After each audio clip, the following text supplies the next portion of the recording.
Hello, my name is Nabina and I work at UWS Khamare in a remote village in hills of Nepal, a 2 days journey from Kathmandu.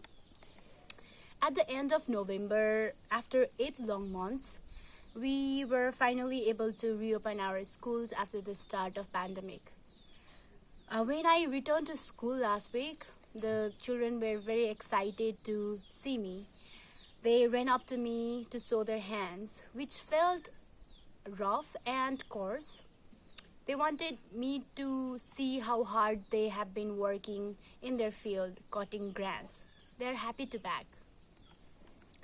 I was born and brought up in Lalitpur in Kathmandu, where I studied in a community based school. I am the youngest of 4 children, and we're all educated, but my parents were illiterate. However, in her mid 40s, my mother learned to read, count, and write her name in an adult literacy class where I was a teacher.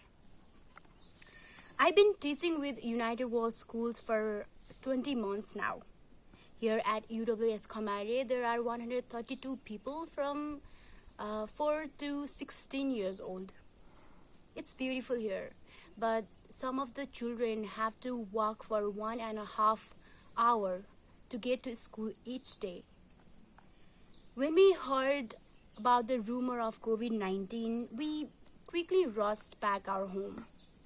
So lockdown began the next day for me in Kathmandu. At first, I felt relieved to be back home. Um, it was the end of the term, so I wasn't much worried about children's education.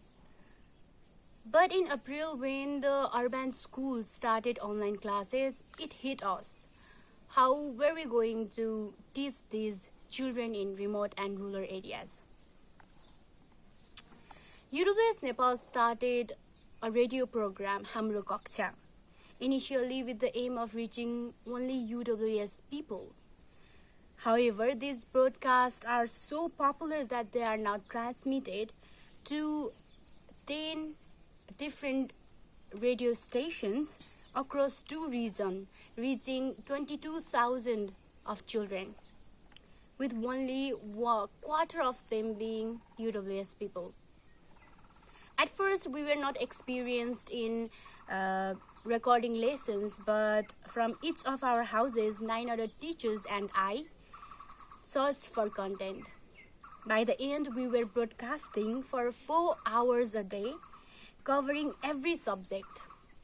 We didn't have any professional equipment, so we recorded on our phone, sending the lesson through for checking and on the radio programs. It was also important to make sure that the children were aware of the lessons and participating.